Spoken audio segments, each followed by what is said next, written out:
Kai aku kua kakai tā huna I te tī I te tā, hau mai ki tō tātou whare kōrero ki te karere.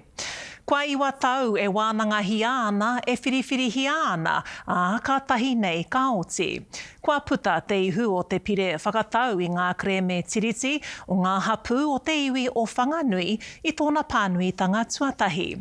Koia nei hei Kakenga matua ki te whakatatunga o ngā takahitanga tiriti o mua, me te whanaketanga o tētahi piringa hou, ko te mahi ngātahi, ko te whakapono, ko te whakaute anō hei tuapapa mōna.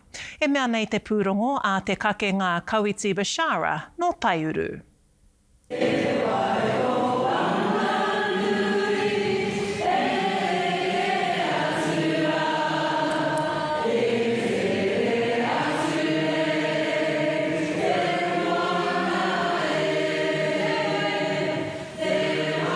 pāuroro ana tēnei waiata I roto I te ware miere ki te mauma ara I a rātou mā. E ora tonu ana taku matua, I roto I ngā waiata, ko waiata hia e mātau I te kāinga. Me te waiata ko puta kai roto I te ware, nā tōna matua keke, te ope wanarere I tito. Tai mai Ngā Hapū o Te Iwi o Whanganui ki te ware pāremata mo te pānuitanga tuatai o tō rātou wakataunga kreme.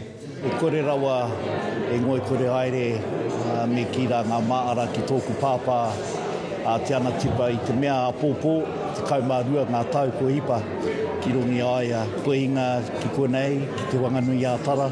Kia tīmata te ara wakaraura I a mātau anō. Roa rawa mātau e noho ana I te pauri, I te mamai. Ko tēnei ara o te wakataunga whenua, he wā mā tātou e hikina anō I a tātou anō. He tata ki te toru te kau miriona te uiwinga ki te iwi, ka wakahokia ngā poraka whenua rua te kau māwitu pēnei I a pākaitore. E mahanga mahi ki mua I te aroaro. Nā ngā tūpuna tātou e ārahi. Mō te apōpō. I commend this bill to the House.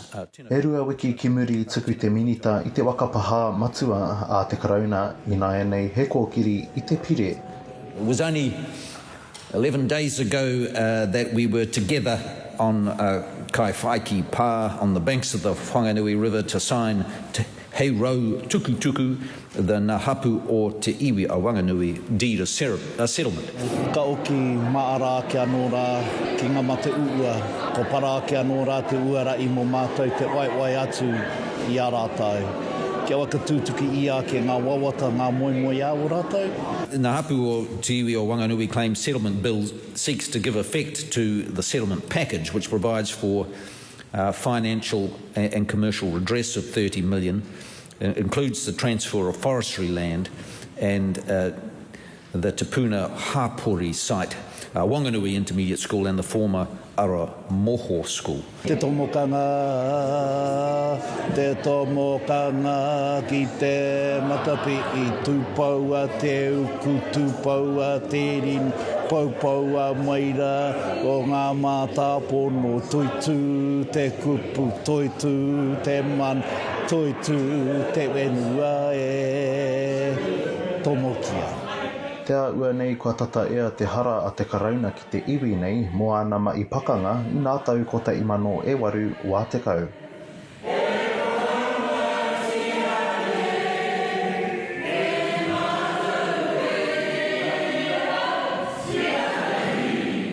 Te Kakenga Kawiti-Bishara, Taiuru News.